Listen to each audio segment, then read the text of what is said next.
เมื่อคุณฟังหนังสือเล่มนี้และนำเรื่องที่อ่านไปปฏิบัติฉันอยากให้จำไว้ว่าการเปลี่ยนแปลงความเชื่อและทัศนคตินั้นต้องใช้เวลาครับคุณอาจจะตั้งคำถามว่าเราต้องใช้เวลานานเท่าไหร่ในการรับเอาความคิดใหม่ๆเข้ามาใส่ตัว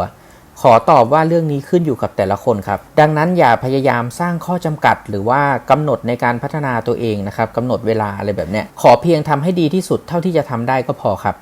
แล้วธรรมชาติแห่งการเรียนรู้อันไร้ขีดจำกัดของคุณเนี่ยจะนำคุณไปสู่ทิศทางที่ถูกต้องเองครับการหมั่นฝึกฝนทีละขั้นนะครับวันแล้ววันเล่าจะพาเราไปถึงจุดที่เราต้องการได้ครับบทที่1เริ่มออกเดินครับมีเรื่องให้ทำและเรียนรู้อีกมากมายเราต้องเรียนรู้ที่จะให้ค่ากับชีวิตของตัวเองครับมากพอกับที่เราถูกสอนให้เห็นค่าของคนอื่นฉันอยากให้คุณผู้อ่านได้เห็นวิธีหรือตัวอย่างที่ใช้สั่งสอนผู้หญิงสมัยก่อนซึ่งข้อความต่อไปนี้คัดลอกมาจากหนังสือคหกรรมศาสตร์ระดับมัธยมในช่วงทศวรรษที่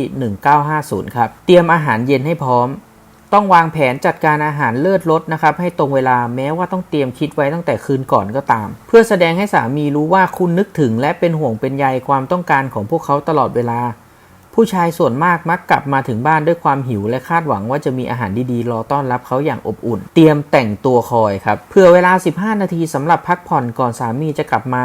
เพื่อให้คุณพร้อมและสดใสในยามที่เขามาถึงครับโดยเติมแป้งนิดหน่อยผูกริบบิ้นที่ผมหน่อยและทำตัวให้สดชื่นเพราะเขาเพิ่งกลับมาหลังผ่านจากสมรภูมิที่มีแต่คนทำงานกันอย่างหนักครับจึงเป็นหน้าที่ของคุณที่ต้องทำตัวให้ล่าเริงและน่าสนใจเพื่อเพิ่มสีสันให้วันอันแสนน่าเบื่อของเขาเก็บของให้เข้าที่ครับ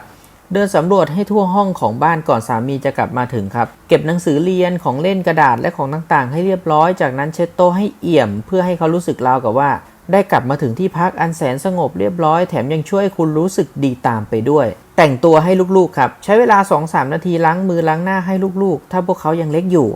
หวีผมเปลี่ยนเสื้อผ้าให้เรียบร้อยนะครับถ้าจำเป็นเพราะลูกเปรียบเสมือนสิ่งล้ำค่าตัวน้อยและเขาก็อยากเห็นเด็กๆเป็นแบบนั้นครับลดเสียงทุกอย่างให้เบาที่สุดครับอย่าทำเสียงดังหนวกหูยามสามีมาถึงไม่ว่าจะเป็นเสียงเครื่องซักผ้าเครื่องเป่าผมเครื่องล้างจานหรือเครื่องดูดฝุ่นพยายามบอกลูกๆว่าอย่าเสียงดังมีความสุขยิ้มอย่างอบอุ่นและดีใจเมื่อเห็นหน้าเขาอย่าต้อนรับสามีด้วยเรื่องร้อนหูหรือการบ่นเด็ดขาดครับอย่าตำหนิเขาถ้าเขากลับบ้านช้าให้ถือเสียว่าเป็นเรื่องเล็กเมื่อนึกถึงตอนทำงานที่เขาผ่านมาทั้งวันทำให้สามีรู้สึกสบายใจที่สุดอาจจัดเก้าอี้ที่นั่งสบายๆไว้ให้หรือพาเขาไปเอนหลังในห้องนอนก่อนเตรียมเครื่องดื่มอุ่นๆหรือเย็นๆให้พร้อมตบหมอนให้ฟูครับอาสาถอดรองเท้าให้พร้อมพูดด้วยเสียงนุ่มทุ้มน่าฟังครับแล้วปล่อยให้เขาได้พักผ่อนหย่อนกายตามสบายฟังเขาครับ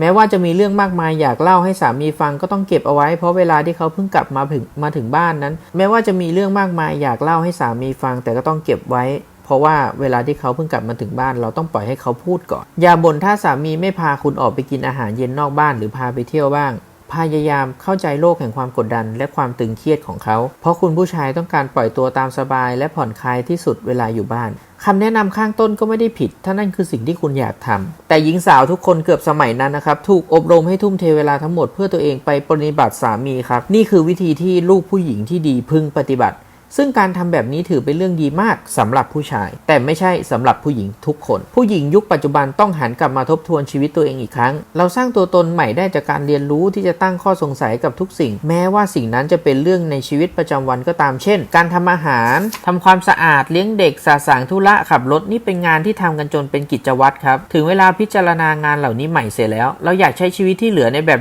เดิมๆที่เคยเป็นโดยปล่อยให้เศษเสี้ยวของชีวิตบางส่วนหล่นหายไปพร้อมกาลเวลาหรือครับการสร้างตัวตนของผู้หญิงขึ้นใหม่นี่ไม่ใช่การข่มผู้ชายให้ด้อยลงเพราะการพูดโจมตีผู้ชายก็ไม่ได้ดีไปกว่าการที่ผู้ชายลวนลามผู้หญิงซึ่งเราไม่ต้องการอยู่ในวังวนแบบนั้นพฤติกรรมเช่นนี้ทำให้ทุกคนติดกับและฉันรู้สึกว่าเราติดกับดักนี้มานานมากพอแล้วการกล่าวโทษตัวเองผู้ชายหรือสังคมเกี่ยวกับปัญหาต่างๆในชีวิตไม่ได้ช่วยให้สถานการณ์ทุกอย่างดีขึ้นลังแต่จะทำให้เราหมดอำนาจลงไปเรื่อยๆการตำหนิเป็นการกระทำที่ไร้พลังเสมอดังนั้นเราร่วมมือร่วมใจกันเพราะมนุษย์มักเคารพคนที่มีความภูมิใจในตนเองฉันเห็นใจคุณผู้ชายที่ต้องเผชิญกับความยากลำบากในการดำเนินชีวิตพวกเขาต่างติดอยู่ในบทบาทที่ต้องแบกรับภาระอันยิ่งใหญ่พร้อมกับความกดดันอย่างมหาศาลเด็กผู้ชายเนี่ยมักถูกสอนห้ามร้องไห้หรือแสดงอารมณ์ออกมาแต่จงเก็บงำความรู้สึกไว้ซึ่งในความคิดฉันเนี่ยนี่ถือเป็นการข่มเหงและทรมานเด็กในรูปแบบหนึ่ง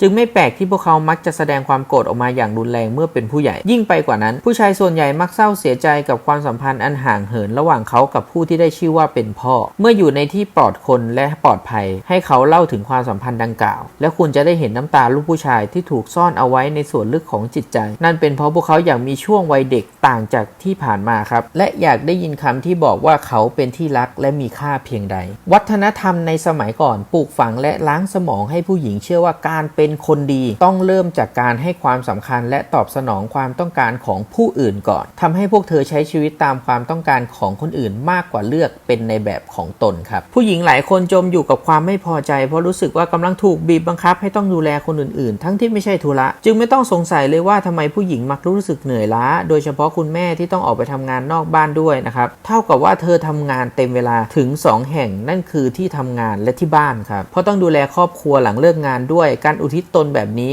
กำลังฆ่าผู้หญิงที่อุทิศเสียเองครับพวกเธอต่างรอให้ตัวเองป่วยจนล้มหมอนนอนเสื่อก่อนถึงจะยอมพักเพราะนี่เป็นช่วงเวลาเดียวที่เธอใช้เป็นข้ออ้างในการพักผ่อนและพูดปฏิเสธออกไปได้แต่ฉันว่าเราไม่จำเป็นต้องทำเช่นนั้นเลยผู้หญิงต้องเรียนรู้และเข้าใจว่าเราไม่ใช่พลเมืองชั้น2ความคิดเช่นนั้นเป็นความเชื่อที่ปลูกฝังโดยคนบางกลุ่มในสังคมเท่านั้นและเป็นเรื่องไร้สาระจิตวิญญาณไม่มีความเหลื่อมล้ำต่ำสูงไม่มีกระทั่งหญิงหรือชายเราต้องเรียนรู้ที่จะเห็นคุณค่าในชีวิตและความสามารถของตัวเองมากๆพอกับที่ถูกสอนให้เห็นค่าในตัวผู้อื่นครับถึงเวลาแล้วที่เราต้องปลดปล่อยความโกรธคำติเตียนสภาพความเป็นเบี้ยล่างและไร้พลังไร้อำนาจของเราออกไปครับตอนนี้เป็นเวลาที่เราต้องใช้ความคิดเป็นของตัวเองและเริ่มต้นสร้างโลกแห่งความเสมอภาคที่เราต้องการเสียทีครับเมื่อผู้หญิงรู้จักดูแลตัวเองในเชิงบวกนั่นคือการเคารพและเห็นคุณค่าในตัวเองเมื่อนั้นชีวิตของเราทุกคนรวมทั้งผู้ชายจะก้าวไปสู่ทิศทางที่ถูกต้องครับเพราะทุกคนต่างมีความเคารพและรักระหว่างเพศสภาพต่างๆครับรวมถึงการให้เกียรติซึ่งกันและกันระหว่างผู้ชายกับผู้หญิงครับอีกทั้งยังรับรู้ได้ว่ามีพื้นที่เพียงพอสำหรับทุกคน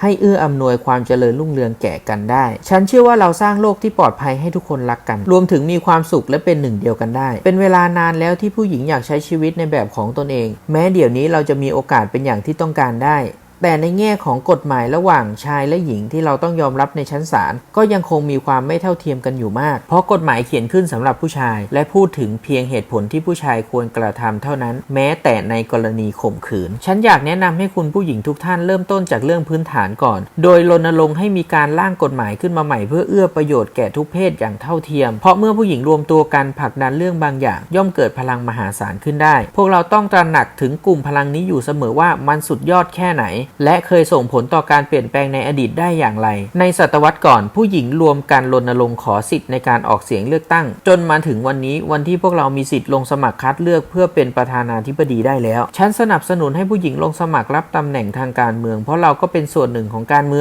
องคือสนามที่เปิดกว้างไม่มีสิ่งใดเป็นข้อจำกัดในโลกที่เป็นหนึ่งเดียวกันนี้ได้อีกแล้วถ้าต้องการปรับปรุงกฎหมายและรัฐบาลเพื่อให้พวกเขาหันมาสนับสนุนผู้หญิงอย่างเสมอภาคเราต้องก้าวลงไปเล่นในสนามนั้นโดยเริ่มต้นตั้งแต่เรื่องพื้นฐานก่อนเราไม่จำเป็นต้องใช้เวลาทั้งชีวิตเพื่อเตรียมตัวเข้าสู่สนามการเมืองเพราะอาชีพนักการเมืองคือพื้นที่อันทรงพลังสำหรับผู้หญิงทราบไหมครับว่าในปีคศ1935เอเลนอร์รูสเวลต์ผลักดันร่างกฎหมายฉบับหนึ่งผ่านสภาคองเกรสโดยระบุว่าบ้านที่สร้างใหม่ทุกหลังต้องมีห้องน้ำในบ้านแม้ว่าสมาชิกชายในสภาคองเกรสต่างพากันคัดค้านว่าแล้วเราจะแบ่งแยกระหว่างคนรวยกับคนจนได้อย่างไรถ้าทุกคนมีห้องน้ำเหมือนกันหมดแต่ในวันนี้เราก็เห็นแล้วว่าทุกบ้านมีห้องน้ำในตัวเป็นเรื่องปกติแล้วนะครับจนไม่ทันคิดว่าเรื่องนี้เป็นความสำเร็จของผู้หญิงที่ต้องต่อสู้ให้สภาคองเกรสยอมรับกฎหมายดังกล่าวได้เมื่อผู้หญิงร่วมใจกันแม้แต่ภูเขาเราก็เคลื่อนย้ายได้ครับและยังทำให้โลกน่าอยู่ขึ้นอีกด้วยในยุคล่าอาณานิคมผู้ชายคือประมุขของบ้านซึ่งไม่มีผู้ใดโต้แย้งได้หากภรรยาลูกหรือคนรับใช้ขัดขืนต้องถูกลงโทษด้วยการเฆี่ยนตีครับอีกทั้งในทศวรรษที่1850ยังไม่มีผู้หญิงคนไหนเปิดโอกาสให้ตัวเองหาความสุขในเรื่องเพศได้เลยแต่เราผ่านเรื่องดังกล่าวมาไกลมากแล้วและกำลังเริ่มต้นการปฏิวัติครั้งใหม่เพราะยังมีเรื่องที่ต้องทำและเรียนรู้อีกมากมายครับตอนนี้ผู้หญิงมีอาณาเขตแห่งเสรีภาพใหม่อีกทั้งยังต้องการวิธีการแก้ไขปัญหาเชิงสร้างสรรค์ใหม่ๆสำหรับผู้หญิงทุกคนไม่ว่าเธอจะมีคู่ครองหรือเป็นโสดก็ตาม ท่านใดมีความคิดเห็นยังไงเห็นด้วยหรือไม่เห็นด้วยยังไงแลกเปลี่ยนคอมเมนต์พูดคุยกันได้นะครับแล้วก็ขออภัยด้วยนะครับถ้าพูดบางคำผิดพลาดประการใดเนาะขออภัยมาณที่นี้จริงๆนะครับแล้วก็อย่าลืมกดไลค์กด Subscribe แล้วก็กดกระดิ่งไว้ด้วยนะครับถ้าใครสนใจสั่งหนังสือสามารถจิ้มลิงก์ที่ description ได้เลยนะครับใต้ล่างเนาะสำหรับวันนี้ขอตัวลาไปก่อนขอบคุณครับ